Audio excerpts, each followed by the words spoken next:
Bonjour à tous, j'espère que vous allez bien. Alors on se retrouve aujourd'hui pour une vidéo un petit peu particulière, puisque c'est une vidéo qui va avoir la forme d'un quiz. Puisque si vous vous intéressez à l'apiculture, bah, vous savez certainement qu'il s'agit d'élever des abeilles. Et je me suis dit que pour faire une des premières vidéos de cette chaîne, je me suis dit que c'était intéressant d'essayer de s'évaluer, de s'auto-évaluer sur la connaissance qu'on a de la biologie de l'abeille. Parce que finalement, si on veut faire un bon élevage, quelque animal que ce soit, bah, il faut bien le connaître. Alors ce que je vous propose, c'est de prendre un papier et un crayon. Je vais vous poser 20 questions au cours de cette vidéo, et puis vous allez noter à chaque question si vous avez trouvé la bonne réponse ou pas. Et puis à la fin de cette vidéo, vous aurez donc une note sur 20, et puis ça vous permettra de savoir si vous êtes un pro de l'abeille, si vous êtes connaissance moyenne. Enfin, ça fera une petite note sur 20, et je trouve que c'est sympa pour savoir un petit peu. Et moi, je vous donnerai les réponses au fur et à mesure, et comme ça, ça permettra de savoir un petit peu, soit d'apprendre, soit de vous rendre compte que vous connaissez déjà bien le sujet. Alors, on commence tout de suite. Je ne vais pas attendre trop longtemps entre la question et les réponses, parce que ça risque d'être pénible. Si vous voulez avoir plus de temps pour la réflexion, je vous laisserai un petit peu de temps pour mettre la vidéo en pause et puis réfléchir. Mais je vous donne la réponse dans la foulée. Alors, on commence. Donc, première de ces 20 questions sur la biologie de l'abeille. C'est très simple. Quel est le nom scientifique de l'abeille, mellifère européenne, en général, on élève donc dans nos ruchers? Quel est le nom latin de cette abeille? Alors, je vous laisse quelques secondes pour réfléchir. Si vous voulez réfléchir plus longtemps, vous mettez la vidéo en pause et puis réfléchir tranquillement. Donc là, normalement, vous avez la réponse. Et la réponse, c'est Apis mellifera. Alors, Apis mellifera, ça veut dire l'abeille mellifera qui donne du miel, parce qu'il y a plein d'espèces d'abeilles, il y a des abeilles qui donnent pas de miel. Et pourquoi c'est important de connaître ce nom? C'est parce que, en fonction de la région, bah, les abeilles sont différentes. Par exemple, en Asie, il y a d'autres types d'abeilles. En Amérique centrale, il y a d'autres types d'abeilles. Et donc, quand on s'intéresse aux abeilles, parfois, il faut faire attention si on se documente. On peut trouver des informations qui concernent telle ou telle abeille. Donc, il faut bien vérifier à chaque fois que ça concerne bien l'Apis mellifera, donc l'abeille européenne.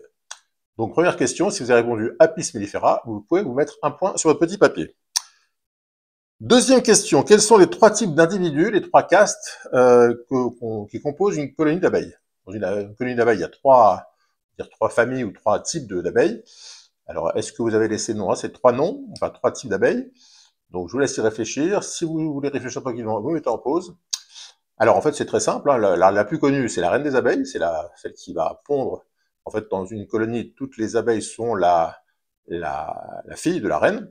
Donc, la première catégorie, c'est la reine. Bon, c'est une catégorie qui est une seule personne. Enfin, en tout cas, la majorité du temps, puisqu'il y a des moments où différentes reines au moment des essaimages. Mais la majorité du temps, il y a une seule reine dans une colonie. La deuxième catégorie, ce sont les ouvrières. C'est la grande majorité de la colonie. Donc la reine et les ouvrières, tout le monde connaît. La troisième catégorie, elle est un peu moins connue, c'est la catégorie des mâles, qu'on appelle les faux bourdons, qui sont des grosses abeilles et qui sont présents que pendant la période de reproduction, c'est-à-dire on va dire mars à juillet, grosso modo. Et donc, on va voir ensuite, il y aura d'autres questions sur les mâles, donc je vous en dis pas plus. Mais donc, si vous avez répondu la reine, les ouvrières et les mâles, eh bien écoutez, vous pouvez vous mettre un deuxième point, si vous avez déjà bien répondu à la première question. Troisième question, quelle est la fonction principale de la reine dans la ruche? Bah ça, je viens de le dire. Donc, quelle est la fonction principale de la reine? Tout le monde le sait normalement. Vous avez la réponse? Alors, la réponse est très simple, c'est pondre des œufs. La reine, elle est là pour pondre des œufs, elle ne fait que ça. Il faut savoir qu'une bonne reine, en meilleure de la saison, elle peut pondre jusqu'à 2000 œufs par jour, donc c'est pas rien. Et il y a une deuxième fonction qui est un peu moins connue, mais bon, si vous avez dit que la reine, que pondre des œufs, ça sera bien.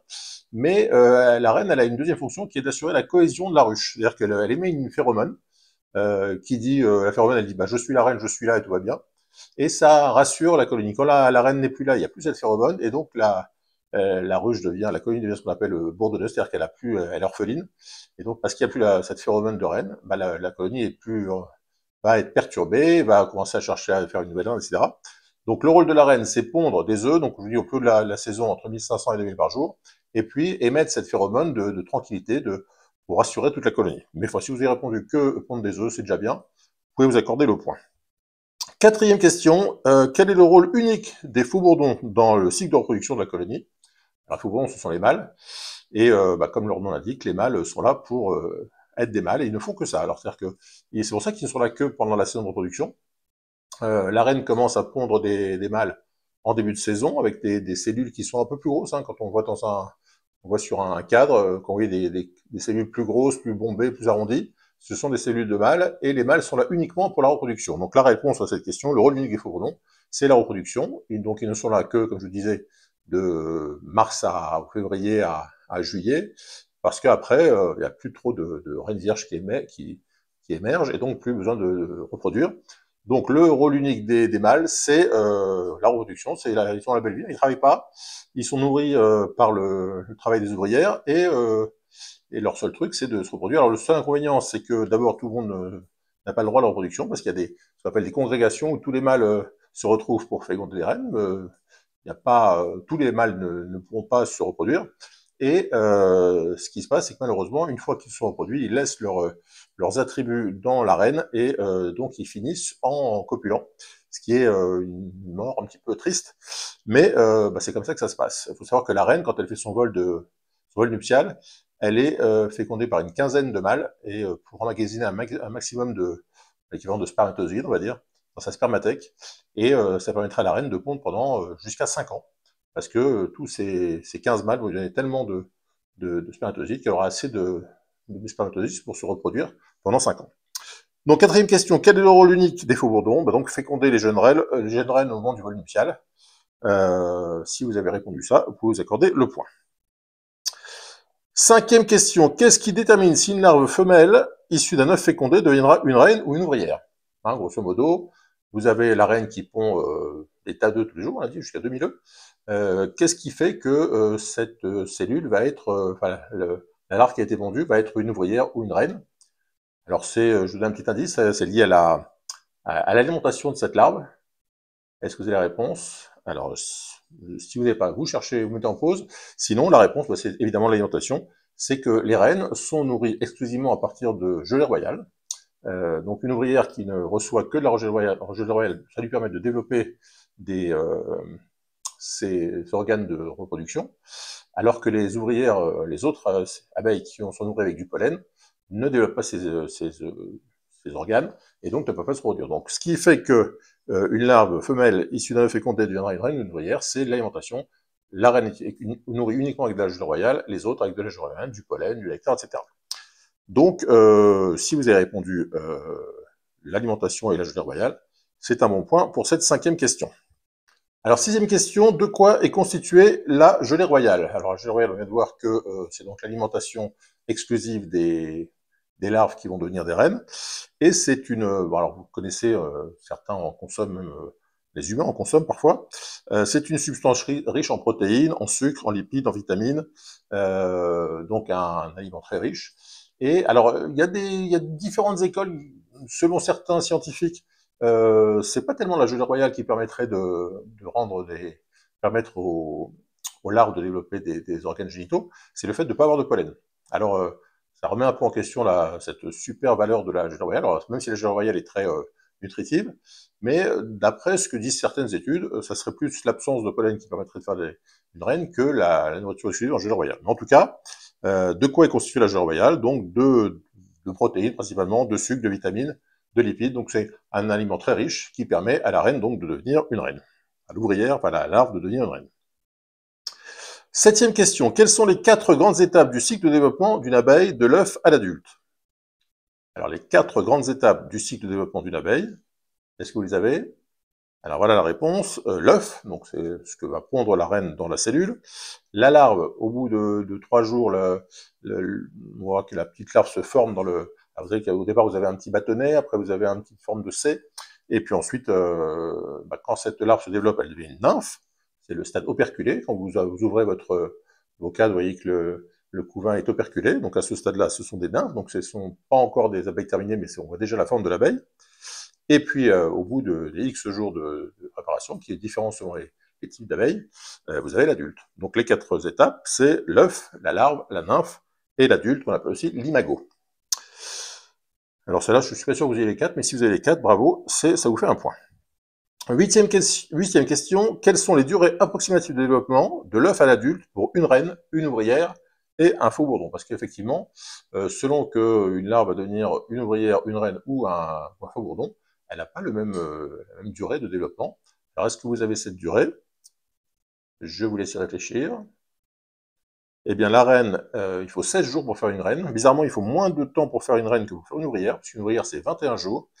Et le faux bourdon, qui est un peu plus gros, il faut 24 jours.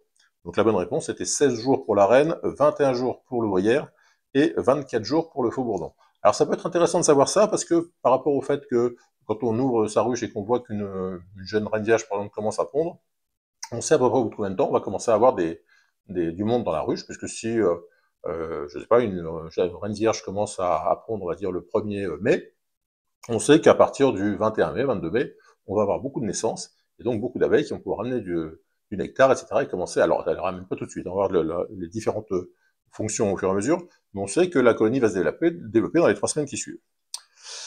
Alors justement, on parlait des tâches des différentes ouvrières. Alors citez au moins 4 tâches différentes effectuées par les ouvrières au sein de la colonie. Alors vous savez qu'elles ont des tâches différentes en fonction de leur âge. Donc est-ce que vous avez en tête au moins 4 tâches faites par les ouvrières? Je vous donne la réponse. N'oubliez pas de mettre la pause si vous voulez réfléchir. Alors, les abeilles, au moment où, quand elles naissent, elles commencent par être des nettoyeuses. Comme vous savez, les cellules, il y a une sorte de petite enveloppe qui est dans chaque cellule où il y a une naissance, donc elles commencent par nettoyer, c'est leur premier boulot. Ensuite, elles deviennent des nourrices, donc elles vont récupérer tout ce qui est ramené par les abeilles, c'est-à-dire le pollen, le nectar, et puis elles vont nourrir les larves.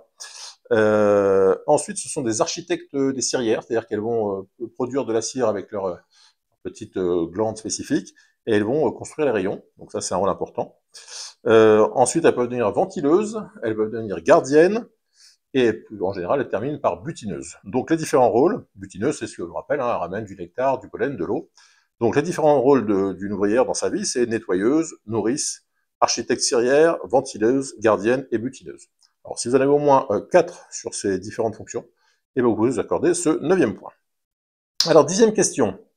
On vient d'en parler. Comment les abeilles produisent-elles la cire nécessaire à la construction de rayons? Vous savez que les abeilles construisent des rayons, hein, c'est des beaux rayons alvéolés. Alors comment est-ce qu'elles font ça? Je viens de vous le dire, je n'aurais pas dû vous le dire. Eh bien, les abeilles cirières, donc elles sont en général âgées de 12 à 18 jours. Elles consomment beaucoup de miel, parce que pour faire les rayons, il faut beaucoup de miel. Et elles transforment cette consommation d'énergie en cire, parce qu'elles ont des glandes cirières sur l'abdomen. Alors elles émettent des petites paillettes de cire, et puis une fois qu'elles ont cette paillette, elles arrivent à malaxer, à la façonner et à fabriquer des alvéoles. Donc comment les abeilles produisent-elles de la cire? Eh ben, en se nourrissant de façon importante, en consommant beaucoup de miel, donc, et grâce à cette nourriture assez riche, elles arrivent à produire des paillettes de cire qu'elles vont pouvoir utiliser pour construire les alvéoles. 11e question.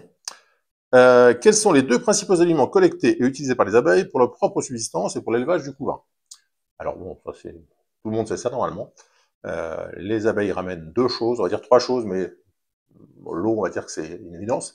Mais elles ramènent du nectar. Le nectar, je vous rappelle que c'est un liquide, c'est de l'eau sucrée, on va dire, qui est produit par beaucoup de plantes, beaucoup de fleurs. Et donc, c'est le nectar qui va permettre de faire le miel. Et la deuxième chose que ramènent les abeilles, c'est évidemment le pollen. Alors, le nectar, c'est de l'eau sucrée, c'est de l'énergie, c'est du glucose, hein, c'est comme nous. Si on prend quelque chose de très sucré, on va avoir de l'énergie. Et le pollen, c'est de la protéine. Ça va permettre de nourrir les larves, donc de développer les organes des larves. Et il y a aussi des lipides, il y a des vitamines, donc c'est assez riche.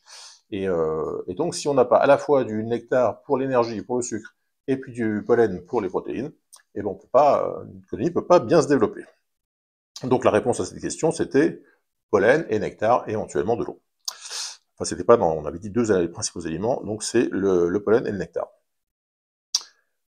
12e question. Quelle est la durée de vie moyenne d'une abeille ouvrière née en été pendant la période de forte activité? Vous savez qu'il y a des naissances quasiment toute l'année, mais une abeille qui naît en été, elle a une durée de vie qui est connue. Alors, est-ce que vous l'avez en tête? Eh bien, une abeille qui naît en ce moment, au mois de mai, elle va vivre en général 6 semaines. Alors, pourquoi est-ce qu'elle vit si peu de temps? C'est parce qu'elle travaille beaucoup. On a vu les différentes tâches. Et puis, à cette période de l'année, il y a beaucoup de boulot en butinage, donc elle va faire beaucoup d'allers-retours, elles vont beaucoup bosser. On dit qu'une abeille qui, au cours de sa vie, donc c'est 42 jours, elle produit l'équivalent d'une cuillère à café de miel, donc c'est pas énorme.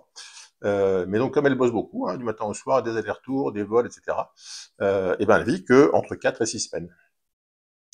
13e question, qui est le pendant de celle-ci. Quelle est la durée de vie moyenne d'une abeille ouvrière née à la fin de l'été? ou à l'automne, donc ça s'appelle les abeilles d'hiver, qui assurent la survie de la colonie pendant la saison froide. Donc on a dit, les abeilles d'été, elles vivent 6 semaines, 4 à 6 semaines.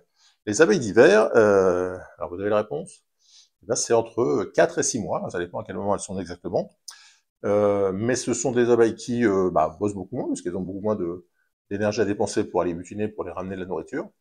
Leur boulot principal, c'est de chauffer la colonie, de faire en sorte que l'hiver se passe bien. Et donc, comme elles se dépensent moins, comme elles s'économisent plus, et ben, du coup, elles vivent plus longtemps. Donc, la réponse, c'était entre 4 et 6 mois. Donc, la survie la durée de vie d'une abeille pendant la saison d'hiver.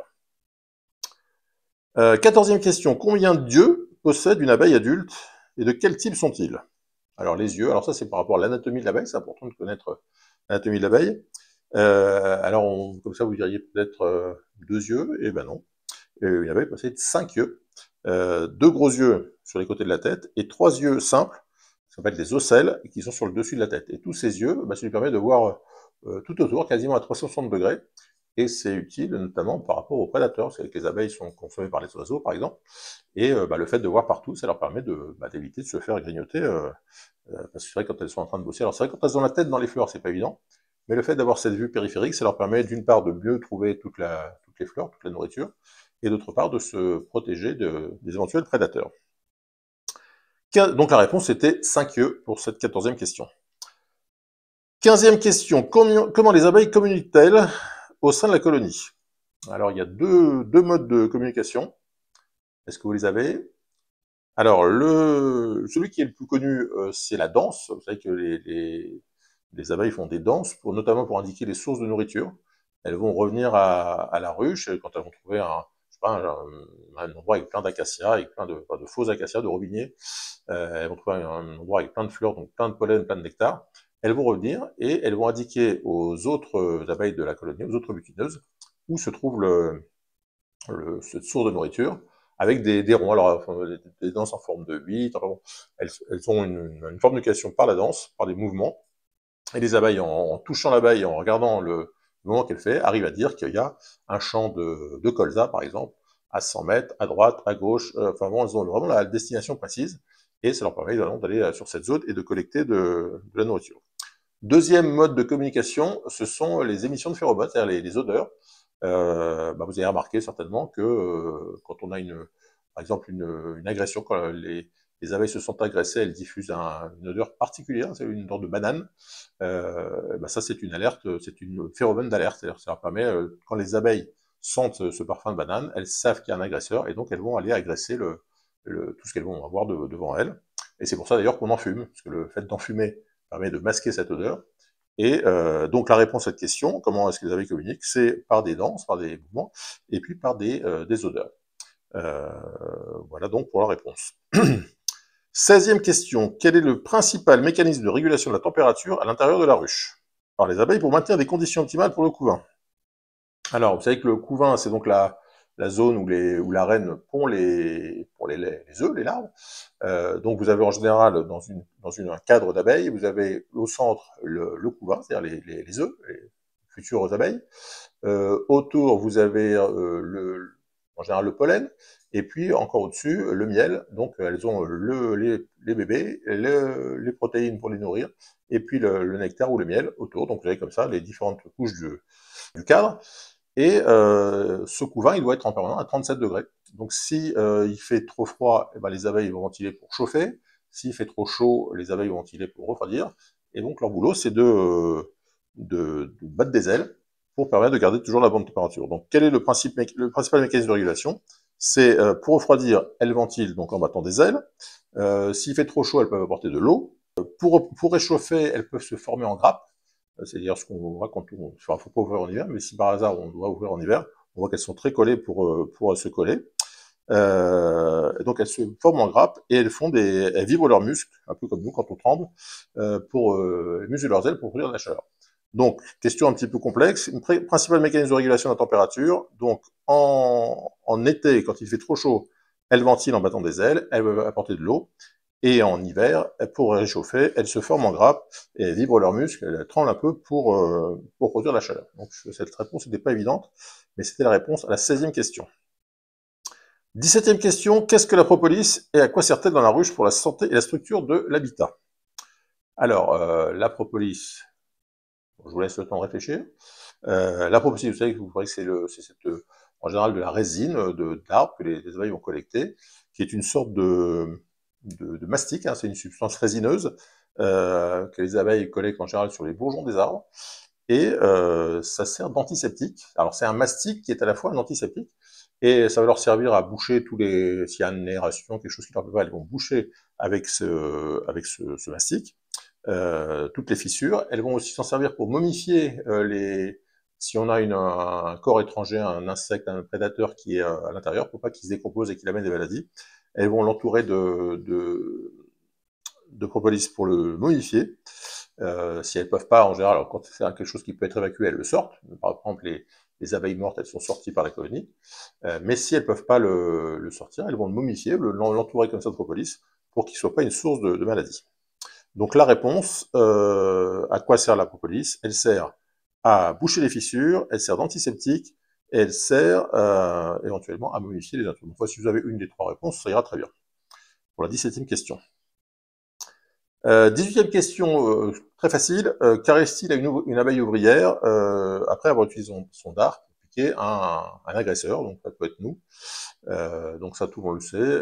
Quand une abeille a piqué un agresseur, elle laisse son dard en général dans l'agresseur en question, et comme le dard est arraché, ben, la pauvre abeille ne se remettra pas. Donc une abeille qui a piqué, ben, elle meurt parce qu'elle a perdu son dard. 19e et avant-dernière question, est-ce que les faux bourdons, donc les mâles, est-ce qu'ils peuvent piquer? Parce qu'ils sont un peu plus gros, ils peuvent être un peu impressionnants. Est-ce que les faux bourdons peuvent piquer? Oui, non. Eh bien la bonne réponse c'est non. Les faux bourdons ne peuvent pas piquer parce qu'ils n'ont pas de dard, donc forcément ils ne peuvent pas piquer avec un dard qu'ils n'ont pas. Donc il y a uniquement les abeilles ouvrières, les femelles qui ont des dards. Les mâles sont totalement inoffensifs, vous pouvez les prendre avec les doigts, vous baladez avec, il n'y a aucun risque, enfin ne le faites pas, il n'y a pas de raison de le faire, mais en tout cas c'est totalement inoffensif. Dernière question, qu'est-ce que l'essaimage et quelle est la raison principale de cet essaimage? À quoi sert-il? Alors ça c'est pareil, c'est assez connu. Alors l'essaimage, c'est le mode de reproduction de la colonie, c'est-à-dire qu'une colonie qui est dans une ruche, ou même dans un lieu naturel, elle va occuper tout l'espace, et puis à un moment donné, il va y avoir plus assez d'espace suffisant pour que la colonie puisse continuer à se développer, et donc à partir de début d'année, en général, ça dépend des endroits, mais on va dire à partir de mars, les colonies trop fortes se divisent. Alors en général, c'est ce qu'on appelle l'essaimage primaire, c'est l'ancienne reine qui part avec la moitié de la colonie, et donc qui laisse des cellules royales dans la colonie d'origine, dans la ruche d'origine. Les abeilles vont naître juste après le départ de l'ancienne reine, donc les reines vierges vont naître, elles vont prendre quelques temps pour faire leur vol de fécondation, leur vol nuptial. Donc après le départ de l'ancienne reine, il faut compter une quinzaine de jours pour que la reine vierge qui est restée, s'il y en a qu'une, soit fasse son vol nuptial et soit fécondée. Encore une petite semaine pour qu'elle commence à pondre. Donc quand une ruche essaime, une colonie essaime, d'une part elle perd la moitié de sa population, c'est quand même pas rien, et en plus pendant les 3 semaines qui suivent, il n'y a pas de ponte puisqu'il n'y a pas de reine en mesure de pondre. Donc c'est un gros, pour les apiculteurs, c'est toujours un vrai souci d'avoir un essaimage non contrôlé, parce qu'on perd beaucoup d'abeilles et pendant un mois il ne se passe rien.